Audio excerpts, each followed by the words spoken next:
خىتاي ئىشغالىيىتىدىكى ئانا يۇرتى ئۈچۈن كۆرەش قىلىۋاتقان ناسا ئىنژېنېرى بىلەن سۆھبەت.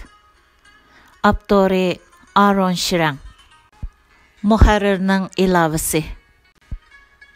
ئارۇن شرەڭ yazgan мәзкур maqola bu yil 5 ayda Amerika hökumətinin National Public Radio yoki NPR deb atiladigan məmləkətlik radio stansiyasida anıltıldı. Hamda aşı radioning tor betida e'lon qilindi. NPR'ning Amerikada 1000dan ortiq radio stansiyasi bor bo'lib, haftalik anglag'uvchilarning soni 15 milliondan oshadi. Bu maqola NPR'da anıltılgandan keyin NASA'ның erkin sidiq ishlaydigan boshqarmasidagi nurg'un kishilar uningga ilxat uchur yo'llab, uni tabriklagan va uningga rahmat aytgan. Burun erkin sidiq tava bo'lgan guruhga boshliq bo'lib ishlab, keyin o'sib ketgan bir boshliq o'zining uchurida mundaq degan: Erkin, sen milleting uchun naiti ulug' ishlarni qilib o'tibsan. Buningdan keyinmi davomli tirishqin. Dunyo miqyosida tojsimon virus yamirganda, erkin sidiq bu dunyoviy vaboning xalqaroliq tekshiruvchilarni uning Xitoyning g'arbiy shimolidagi besivilingan vatani, ya'ni Sharq Turkistonni ziyorat qilishga, shundaqla bu yerdagi maxfiy jazo lagerlarining ishchi yuzini echishga qoyil qila olishi mumkin deb o'ylagan edi. Biz ba'zi kishilarni Sharq Turkistonga avatishimiz, shundaqla o'tganki 3 yilda u yerda nima ishlarning yuz berganligini bila olishimiz va bularga qarta ba'zi ishlarni qila olishimiz mumkin deb o'ylagan edim, deydi erkin sidiq. Chet eldagi bu Uyg'ur olim yillardan beri xalqaroni Sharq Turkistondagi ahvolga aralashishga undab kelgan edi. 2018-yili 8-ayda erkin sidiq maslahatchisi bo'lgan Dunyo Uyg'ur qurultiyi Birlashgan Davlatlar Tashkilotining bir komitetiga o'zining mo'lchircha Xitoy hukumatining 1 milliondan ortiq Uyg'ur va boshqa yerlik musulmon millat kishilarini zamonaviy jazo lagerlariga solib olganligini aytgan edi. Bu mo'lchar keyin Amerika Davlat Mudofaa Ministrligi shundaqla bir qator mustaqil tekshiruvchilar va kishilik huquq tashkilotlari tarafidan dalillandi. Bundan boshqa necha million Uyg'ur o'tgan necha yilda o'z vatanida bostirilishga uchrab keldi. Ularning gap so'z, mengish turish va bordi keldilari Xitoy Kompartiyasi tarafidan nazorat qilindi va cheklandi. Mazkur jazo lageridan qutulgan Uyg'urlar o'zlarining qiyin qistoqqa uchirganligini va Xitoy Kompartiyasining tashviqotlarini yodlashga majburlanganligini aytdi. Bu insoniyatga qilingan jinoyatdir. Men buni to'xtatish uchun ba'zi ishlarni qilmoqchi. Men nihoyatda ozuqlayman, besib ishlayman. Mening hafta oxiri dam olishlarim yo'q. Men ashu kishilarni, ya'ni vatandagi qarindoshlarimizni qutqizish uchun qo'limdan nima kelsa shuni qilyapman. Men qanchalik odamni qutqiza oladiganligimni bilmayman. Ammo nurg'un kishilar bu ishga ko'ngil bo'lmayotidi, dedi erkin sidiq Santa Claritadagi uyida. Erkin sidiq NASA'ning purkuma ittirish tajribaxonasi, ya'ni Jet Propulsion Lab'ning yuqori darajalik optika injineri. U biz turayotgan quyosh sistemasining sirtidagi planetlarni bayqashga ishiltiladigan olam teleskoplarini yasash bilan aldirash bo'lmagan chog'larda vaqtini Uyg'ur xalqining dardini anglitishga sarf qiladi. Erkin sidiq navbatdagi tojsimon virus sababli Sharq Turkistondagi ahvoldan texmi bak andish qilmoqda. Xitoy hukumati oldingi oyda, ya'ni 2020-yili 4-ayda 20 milliondan ortiq nupusi bor. Ya'ni bu Xitoy ta'minlagan sonliq ma'lumot. Sharq Turkistondagi Uyg'urlarning nupusilar 30 millionga yetadiganligi mo'ljallanmoqda. bu rayondagi tajsimon virus bilan yuqumlanğuchilarning 100ga yetmaydiganligini va bir necha yil odamning bu kasal sababli hayotidan ayrilganligini e'lon qilgan edi.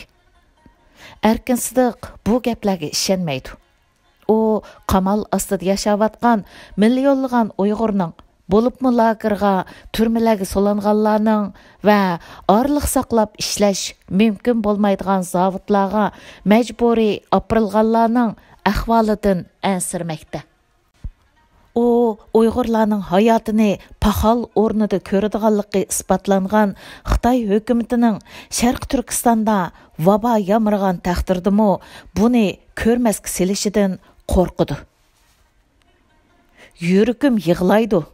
Chunki ularning hammasi yo'q bo'ldi. Janubiy Kaliforniyaning har qaysi joylarida yashayotgan 100 ga yaqin Uyg'ur bor. Ularning ko'pinchisi Erkin Sidiqqa o'xshash Los Angeles rayoniga o'qishga kelganlar. Yaqinqi yillarda Xitoy hukumatining Sharq Turkistondagi bostirish siyosatining kuchayishiga ergishib, shundaqla Sharq Turkistondagi oila tavobatlari bilan bo'lgan aloqaning uzilib qolishi sababli nurg'un yerlik Uyg'ur o'quvchilar, ya'ni Sharq Turkistondagi vaziyat haqida so'zlashga boshladi. Ularning ba'zilari Xitoyning Sharq Turkistondagi urug' tuqqanlardan o'ch elishidan qo'rqib, ismini yoshirib so'zladi. Erkin Sidiq muajiratdagi Uyg'ur ma'rifi va kulturni ilgari suradigan bir qancha tashkilotga yetakchilik qilmoqda. Bultur u Turkiya, Kanada, Avstraliya va Yaponiyani o'z ichiga olgan muayyan miqdorda Uyg'urlar bor bir qancha davlatni ziyorat qildi. U 2018 yildan boshlab Janubiy Kaliforniyadagi va boshqa joylardagi sinflar, cherkovlar, islomiy maktablarda 10 necha qatim leksiya so'zlab, o'zining NASAning injenerligi salohiyatidan foydalanib, Uyg'urlarning masalasini anglitishga tirishdi. Erkin Sidiq o'rta maktab o'quvchilari bilan liq to'lgan zalda 45 minut leksiya so'zlab, buning ichidagi 15 minutda olam teleskopi haqida to'xtalib, Uyg'urlarning ahvoli haqida 20 minut to'xtaldi va oxirgi 10 minutda ularga dutor chelib berdi. U doim YouTube'dan dutor muzikalarni anglab turadi, lekin endi anglamas bo'ldi. Men hozir bu filmlarni ko'rolmayman. Ko'rsam yig'lab solaman, chunki hammasi o'tmishga aylandi. Tonulgan naqshchilar, san'atchilarning hammasi jazo lagerlarida. Bu ish yurakni ezidi, deydi u. Sharq Turkistondagi eng dangliq dutorchi, xalq muzikanti va shoir Aphtori 2017-yil qo'lga ilingan. Bu dangliq dutorchi Uyg'ur shoiri Aphtori Abdullaning Atala degan she'rdagi biz ataldiq bazmida yigit, atalar janglarda shahid degan misralarni naqsh qilib o'qiganligi sababli Xitoy Kompartiyasining g'azabini qo'zg'ab qo'ygan edi. Boshqalar qilganni bizmi qila olamiz? Erkin Sidiq Sharq Turkistonning Aqsu viloyatida tug'ilgan. 1949-yilgacha bir qancha yil davomlashgan Sharq Turkiston Jumhuriyati bu yerda hokimiyat yurgizgan edi. Ammo shuningdan keyin mazkur davlat Xitoy kommunistlar tarafidan besib olindi va keyincha Tibetga o'xshash atalmish avtonom rayon qilindi. Sharq Turkiston, ya'ni Xitoyning statistikasiga ko'ra 10 milliondan ko'proq Uyg'urning vatanidir. Uyg'urlar Turkiy tilida so'zlashadigan mutlaq ko'p qismi musulmon xalq. Shundaqla ular kultur jihatda Beyjingga qaraganda O'rta Osiyo bilan texmi ko'p o'rtaqlikqa ega. Uyg'urlar necha yuz, hatto necha ming yildan beri Qashqarga o'xshash Ipak yo'lining tugunidagi shaharlarda yashab kelgan. Xitoy 70 yil burun bu yerni besib alganda, Şərqi Türkistan ahalisining təxminən 80% Uyğur idi. Hazır Xitayning to'xtamay nüfus yetkish natijasida bu nisbatan, ya'ni Xitayning statistikasiga ko'ra 45%ga tushib qoldi. Erkin Sidiqning Uyg'ur da'vosi Sharq Turkistonda o'quvchilik mezgillarida boshlangan. Uning aytishicha, u ayni chog'larda Xitoy o'quvchilarining kamsitishga uchragan ekan. Xitoylar Uyg'urlarni qaloq deb o'ylaydi. Men undaq emas, haq qilganni bizmi qila olamiz. Men sizlarga isbotlab beray deydim. Mening zehniyatim ashundaq. Bu ham mening mushuncha tirishishimdagi sabablarning biri deydi u. Erkin Sidiqning deyishicha, u Xitoyning madaniyat inqilobi mezgilidagi bilimning foydasi yo'q degan shuar haqida o'ylangan va dal shuning aksicha yo'l tutib, tirishib o'rgangan va oliy maktabga kirish imtihonida yuqori nomer olgan. 1978-yili Erkin Sidiq Sharqi Turkistonning markazi Urumchidagi atalmish Şinjan universitetiga o'qishga kirib, fizika fakultetining eng oldingi qatordagi o'quvchisiga aylangan.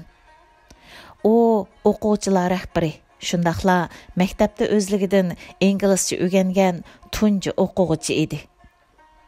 İngilis tili o'rganishini dastlab boshlagan vaqtimda hech kim menga ishonmadi. Meni zanglik qilishdi.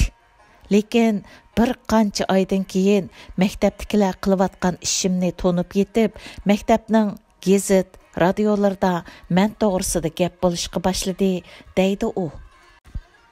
Erkin Sidiqning deyishicha, u 1983-yili o'qish bitirgandan keyin ma'lum darajalik Xitoy Kompartiyasining sekretari uningga oldida ilm-fan tadqiqotini davomlashtirish yoki o'ziga o'xshash partiya amaldori bo'lishdan iborat ikkili yo'l borligini, amaldorlik yo'lini tanlasa maxsus shofri va oshpaz bo'ladiganligini aytgan. Lekin Erkin Sidiq ilm yo'lini tanlagan. U 1988-yili Kaliforniya shtatlik universitetining Northridge sho'basiga o'qishga kirganda allaqachon Sharqi Turkistondagi Uyg'ur ma'rifining avangardiga aylangan edi. U pidai maslahat berish mulozimati ta'sis qilib, boshqa Uyg'urlarni Amerikaga kelib o'qish haqida maslahat bilan ta'minlagan. U torda farzand tarbiyasi va hayot nishoni belgilash qatorliq temalarda Uyg'urcha maqolalarni yozib, Sharq Turkistonda nurg'un agashkuchilarga ega bo'lgan. Men ashu shaklda kishilarga ta'sir qilgan edim. Bu Xitoy hukumatining mendan qo'rqishidagi sabablardan biri. Men ular, ya'ni Uyg'ur qarindoshlarim uchun energiyaga aylangan edim, deydi u. 1990-yillari Erkin Sidiq Los Anjelesdagi chog'larda Sovet ittifoqi parchalangan va O'rta Osiyoda mustaqil musulmon davlatlari paydo bo'lgandan keyin Sharq Turkistondagi mustaqilchi tashkilotlarga bo'lgan oshkora yordam kuchaygan edi. Kishilar shuningdan, ya'ni Sovet ittifoqining parchalanib, O'rta Osiyo jumhuriyatlarining mustaqil bo'lganligidan umidlangan edi. Boshqalar mustaqil bo'lgan yerda biz nimishqa mustaqil bo'lmag'idakmiz? Biz Xitoy Kompartiyasining hokimiyati ostida yashay olmaymiz, deyishdi. Agar Xitoy 1949-yildagi va'dasida turib, haqiqiy avtonomiya bergan bo'lsa, bu ishlardan saqlanғылы bo'ladi, deydi Erkin Sidiq. 1998-yili Erkin Sidiq boshqalar bilan birga Amerika Uyg'ur birlashmasini qurgan. Bu Washingtonga joylashgan Uyg'ur davosini qo'llaydigan tashkilot edi. Erkin Sidiqning deyishicha, Xitoylar shu sababli uni qor tizimlikka kirgizib, shuningdan keyingi 10 yilda uningga viza bermagan. Xitoyning yavoyligi. Erkin Sıdıq axırqı qıtım 2009-yılı Şərq Türkistanğa barğan və Şinjan Universitetdə sual-cavab məclisiga qatnışıb, yüzlügən oquvchilar bilan ko'rishgan. Shuningdan bir ay o'tgandan keyin uzoqdan beri Şərq Türkistandagi ko'chman Xitoylarga a'lo muomala qilinib, yerlik millatlarning kamsitilishiga bo'lgan noroziligi sababli Şərq Türkistanning markaziy Urumchida to'qinish yuz bergan. Xitoyning xabariga ko'ra, shu qitimliq to'qinishda 200 dan ko'proq odam o'lgan bo'lib, ularning ko'pinchisi Xitoy. Shuningdan keyingi 10 yilda Şərq Türkistan ciddilik və müstəqillik hərəkətləri ədidi və Xitayның zulmü barğansır küçəydi. 2009 yıldan keyin Xitay hökuməti mən bilan görüşüşni yoki aloqalashishni jinoyat deb bekitdi. Ayni chog'da mən bilan ko'rishgan o'quvchilarning nurg'uni saqchilar tarafidan so'roq qilindi, o'qishdan haydaldi yoki yo'qotildi deydi u. Erkin Sıdıq Şərq Türkistanda nurg'un Uyg'urlarning o'ldirilganligini, shundaqla yozuvchi va olimlarni o'z ichiga olgan, uningdimi ko'p odamning qo'lga ilinganligini biladi. Hatto Erkin Sıdıq bilan ilxat orqali aloqalashgan Şərq Türkistandagi o'quvchilarning ba'zilari shuning dardiga uchirgan. Erkin Sıdıqning deyishicha, Şərq Türkistandagi Erkin Sıdıq ismli bir odam ismining o'ziga o'xshash bo'lib qolganligi sabablikla qo'lga ilingan, qiyin qistoqqa ilingan va oxirida o'lib ketgan.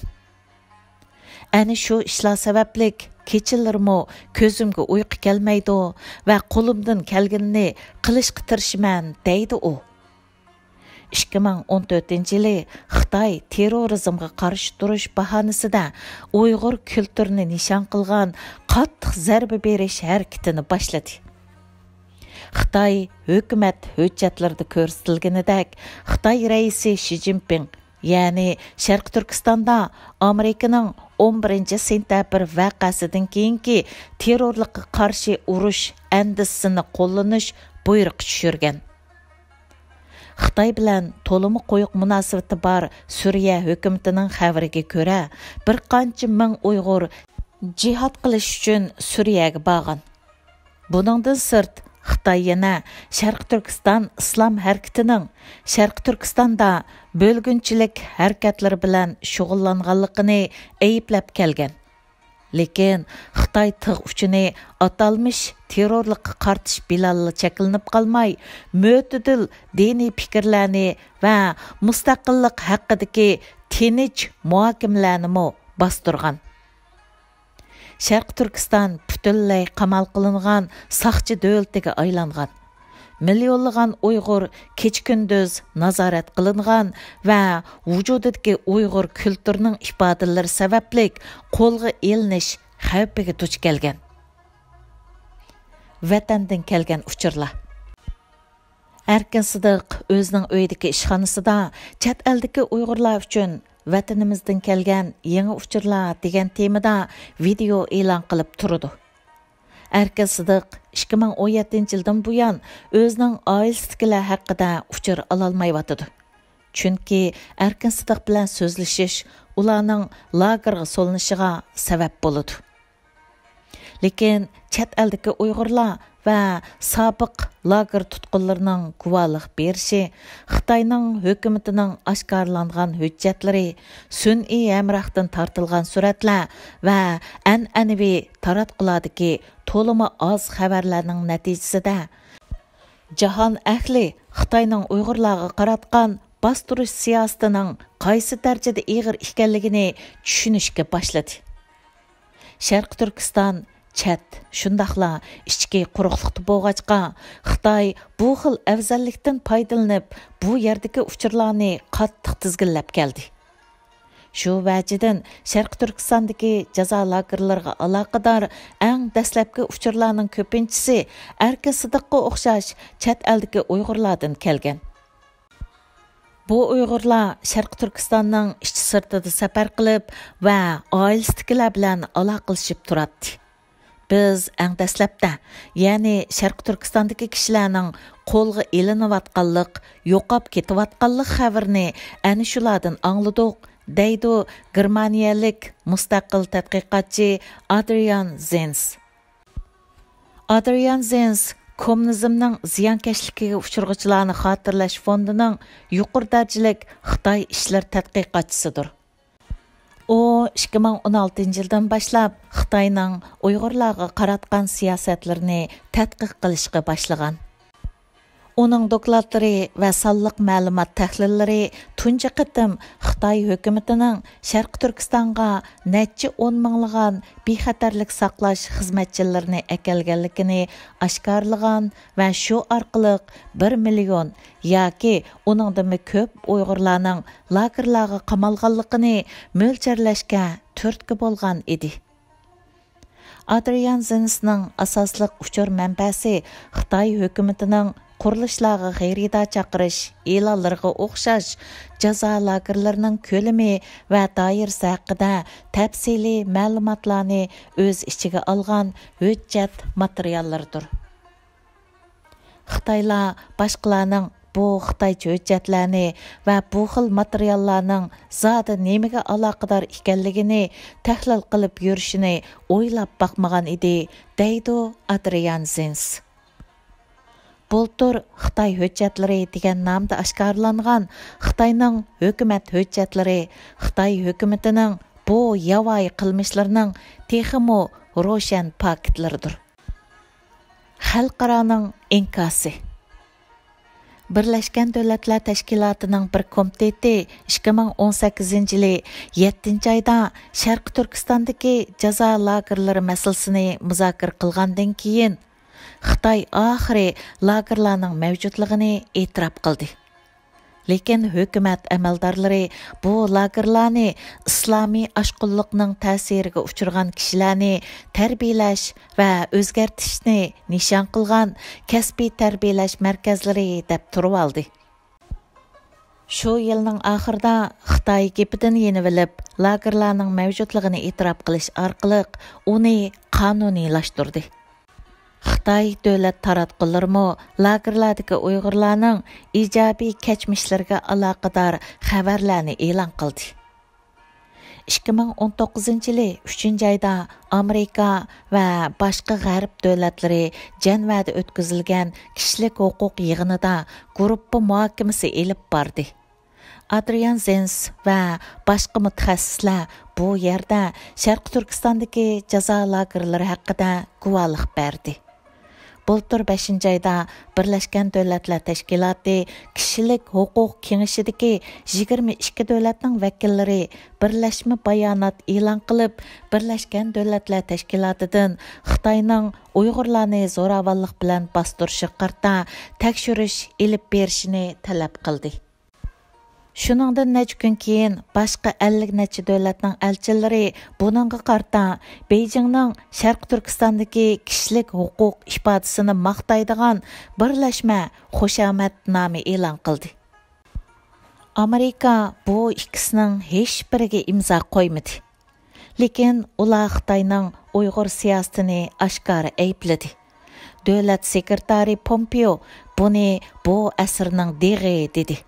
Trump hukumati yana bir Uyg'ur tadqiqotchini Davlat bexatarlik komitetining Xitoy ishlar direktori qilib tayinladi. Bu ish erkin sidiqqa o'xshash Amerikada yashaydigan nurg'un Uyg'urni xursand qildi. Amerika hozirgacha Uyg'urlarning bu masalasini hal qilish uchun eng ko'p kuch chiqargan davlatdir. Lekin butun dunyo Birlashgan Davlatlar Tashkiloti Yevropa ittifoqining bu jihatdagi qadami bakla asta. Uyg'urlar kunda minglab qirilib ketyapti. Bu allaqachon irqiy qirg'inchilikqa aylanib bo'ldi, deydi erkin sidiq. Kishilar Uyg'urlar to'g'risida gap qilmas bo'ldi. Sharq Turkistonning qattiq kontrol qilinadigan bekik muhiti, saqchi tizgini va kuchlik nazorat apparati sababli bu yerda ijtimoiy musofani saqlash nisbatan oson. Әмма шунысы рошенки, жаза лагерлерінің яки тықмы заводларның ішчіде ijtimoiy musofir deydigan нәрсе mavjud emas. Шуңа vaba haqidagi ahvolning qandaqligiga bir narsa deyish qiyin deydi Adrian Zenz. Halbuki tajsimon virus yamrab bir qancha oy o'tgandan keyin erkisidiq bu vabaning Xitoyning Sharq Turkistondagi bostirish siyosatini o'zgartishiga turtki bo'lishidan umidini uzdi. Kishilar Uyg'urlar to'g'risida gap qilmas bo'ldi. Taratqulardagi butun xabarlar tajsimon virus to'g'risida bo'layotdi. Bu ish odamning ko'nglini to'lim yerim qiladi. Hozir hech kimning kori bo'lmag'achqa Xitoy qilg'uliqini oshkor qilyotdi. Ularning qilyotgani insoniylikqa zid. Biz ularga o'xshamagan bir erkdan bo'lganligimiz uchunla ular butun bir millatni yo'qotib etmoqchi bo'lyotdi, deydi Erkin Sidiq. Hozir Xitoyning ishg'oliyati ostidagi Uyg'urlar ikki xil tahdidga duch kelyotdi. Biri hukumat yetakchiligidagi bostirish, yana biri ajallik tajsimon virusi vabasi. Hozir Erkin Sidiq hech kimning Uyg'urlarni bu ikki tahdiddan qutuldirish uchun harakat qilishidan umid kutmaydi. Hozir men Uyg'urlarning beshiga kelgan qismat davomlashadigandak his qilyapman. Lekin men kurashni to'xtatmayman, deydi Erkin Sidiq. İngilisçidən ئەنۋەر قۇرۇم تەرجىمە qildi. Mənbə, ئۇيغۇرلار تور ژورنىلىنىڭ 9 سانىدىن ئېلىندى.